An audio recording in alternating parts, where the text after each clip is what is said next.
Всем привет!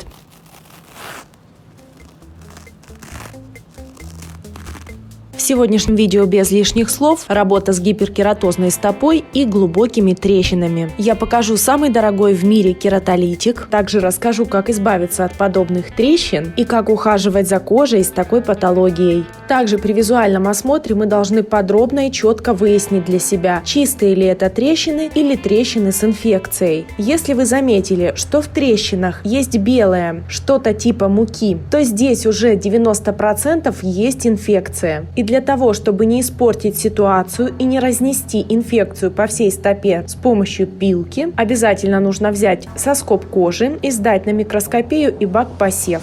Как правильно взять соскоб на подобный анализ, я расскажу в другом видео. Обработка стопы будет происходить сегодня с помощью лазерной пилки. Такая пилка подходит на 2000 процедур, имеет две стороны жесткости, ею можно работать как по влажной, так и по сухой коже. Она идеально подойдет для профессионального использования, а также ею легко овладеет новичок для использования в домашних условиях. Самый лучший, самый безопасный и самый дорогой в мире кератолитик – это вода. В обычный пульверизатор набираю обычную воду и во время всей процедуры использую лишь воду и инструмент. После тщательного и подробного осмотра стопы начинаем работу. Водой хорошо смачиваю пяточку, аккуратно ручкой растираю воду по всей поверхности и пилкой с жесткой стороной начинаю работу. Работать пилкой влево-вправо сразу нельзя, ведь таким образом трещины могут раскрываться. Пилить нужно вдоль трещин, а не поперек. Также перед работой вы должны обязательно собрать анамнез, узнать, какие хронические болезни есть у вашего клиента. Это делается не для утоления собственного любопытства, а для того, чтобы понять, с чем нам предстоит работать и как это сделать. Ведь, например, обработка диабетической стопы должна быть строго иная. А пока продолжаем работать с пяточкой. Пятку обрабатываем пилящими движениями сверху вниз и снизу вверх, счищая сухую грубую кожу. Во время работы образовывается такая стружка кожи. Это вся сухая старая кожа, которую мы уже успели спилить. Также хочу обратить внимание, что во время работы данная пилка не забивается, ее не нужно очищать, и при этом она не теряет свои свойства, а убирает ненужную кожу со всей своей мощью.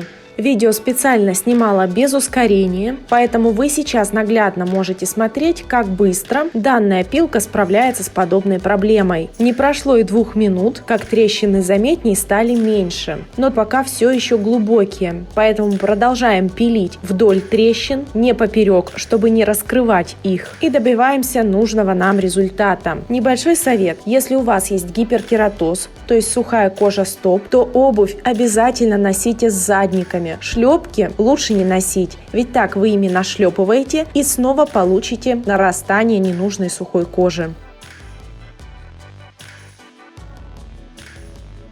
Пяточки должны становиться мягче. Трогаем, какие места еще нужно доработать. Пятку не нужно пилить до ярко-розового цвета, ведь так вы дойдете до более живой кожи, и кожа, защищаясь, будет нарастать с большей силой, и от гиперкератоза таким образом вы не избавитесь, а только усугубите состояние. Прощупав пяточку, я понимаю, что сухая кожа осталась лишь на контуре пятки. Так как в этом месте трещин нет, пилочкой я работаю также по контуру пятки. Теперь нужно поработать с самими трещинами. Для этого я буду использовать конусовидную алмазную насадку с зеленой насечкой. Аккуратно загоняю носик насадки в начало трещины и плавно провожу вверх. Таким образом, я слегка раскрываю трещину, вернее верхний ее край, и сглаживаю переход, для того, чтобы трещина была сглаженная и не раскрывалась дальше. Так я обрабатываю сначала левую половину всех трещин. Аппарат включен на форварде приблизительно на 12 часах. Если аппарат у вас не сильно мощный, включайте приблизительно на 2-3 часа. После такой процедуры трещины перестают цепляться за одежду сухими краями, и правильно обработанная трещина не расползется в длину еще дальше. А после правильной обработки подходящими средствами трещины вовсе исчезнут и перестанут беспокоить. Но это лишь при надлежащем уходе.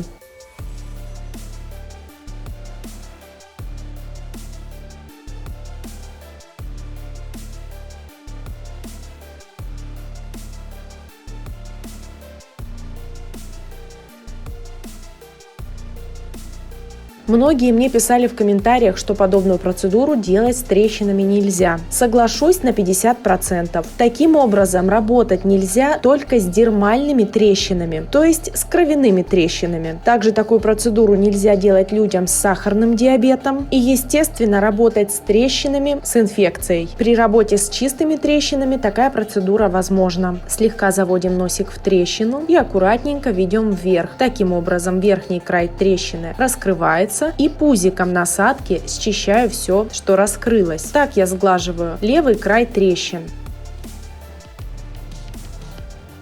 Затем аппарат переключаю на реверс и перехожу к обработке правой половины трещины. Также аккуратно носик завожу не глубоко, лишь по поверхности, и веду вперед. Трещина слегка раскрывается, и я сглаживаю этот острый край углубления. И после правильной обработки от них не останется и следа. Вру, след останется, но небольшой.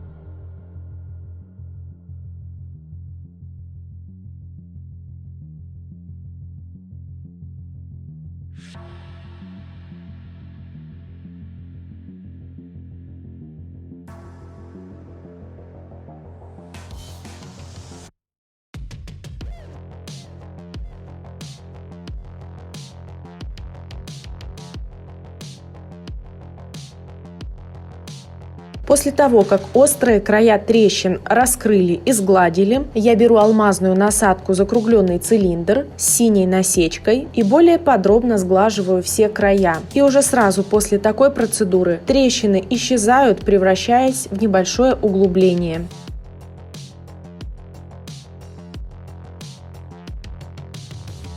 Данной насадкой я работаю лишь на форварде, меняя лишь положение насадки в нужное мне положение.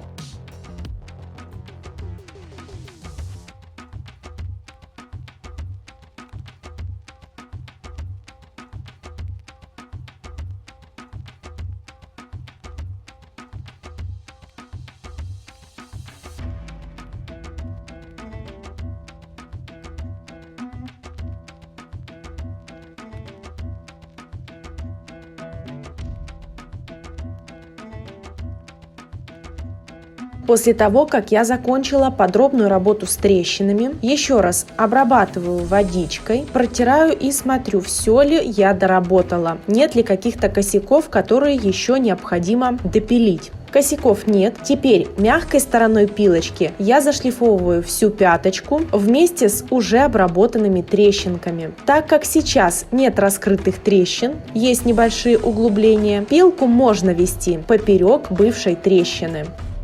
Следует остановить работу пилкой в тот момент, когда кожа становится чувствительной, и своими пальчиками вы прощупываете мягкую кожу, а не сухую корку. Но, повторюсь, не старайтесь убрать всю желтизну кожи. В начале видео я рассказывала про трещины с инфекцией. Так вот, они выглядят приблизительно так, как сухая стопа после опила. И если ваш клиент имеет именно такое, то желательно отправить его на сдачу соскоба на анализ. Добавляем воды, если стопа высохла и это необходимо, и продолжаем работу.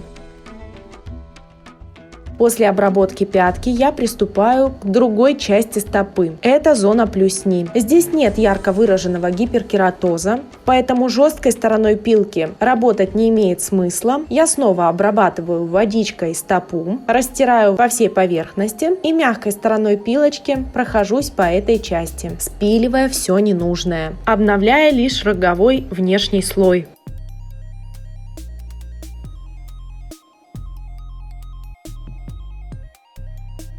Также во время процедуры пальчиками трогаем всю стопу и смотрим, в каком месте еще следует опилить, где кожа, возможно, грубая и сухая.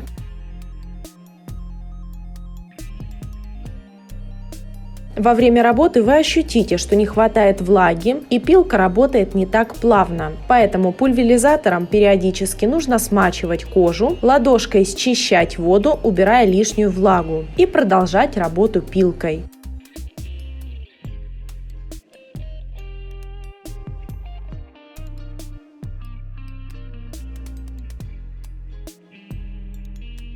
Эффективность работы с пилкой проявляется вот в таких вот катышках из кожи. Когда вы работаете и видите колбаски кожи, значит вы все делаете правильно.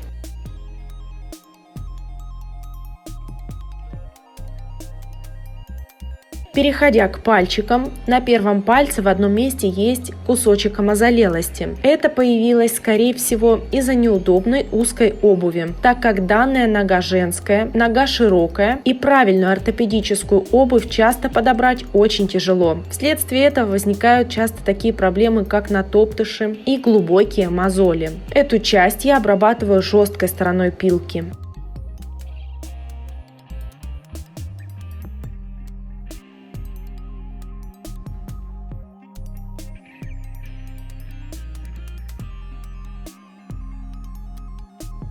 После того, как на этом месте стала мягкая, чистая кожа, переходим к шлифовке всех пальчиков. Это я делаю мягкой стороной пилочки. Обрабатываем каждый пальчик по очереди. Если большой пилкой работать вам на пальцах тяжело, можете взять обычную пилочку для ногтей с нужной абразивностью. Идеально подойдет пилочка с абразивностью 180 грит. И так как она меньшего размера, работать с пальчиками ею будет удобней.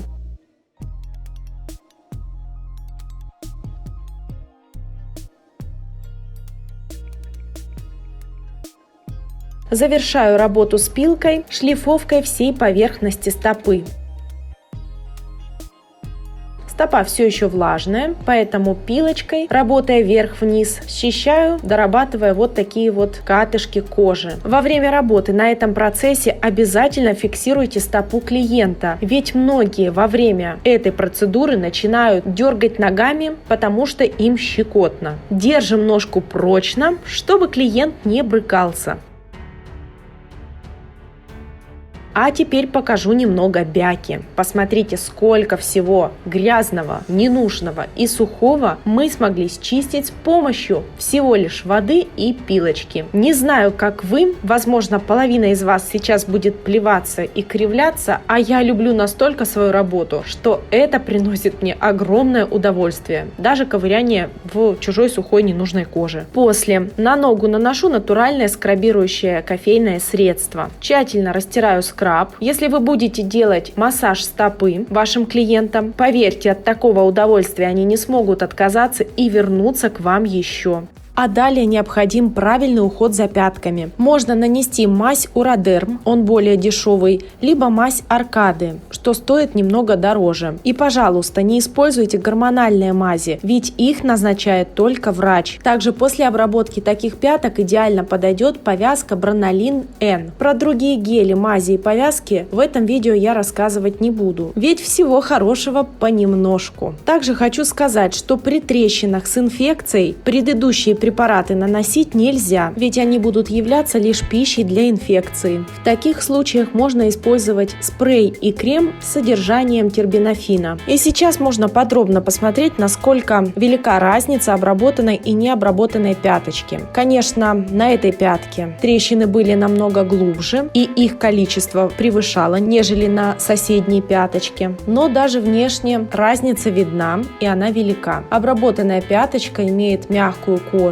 упругая и эластичная. Необработанная же пятка сухая, как корж, и все трещины заламываются и загибаются. Все то же самое касается и полностью всей стопы. А сейчас можно подробно послушать, как матерится ваша необработанная пяточка. Ведь осень – это не повод забывать про педикюр и уход за своими ножками.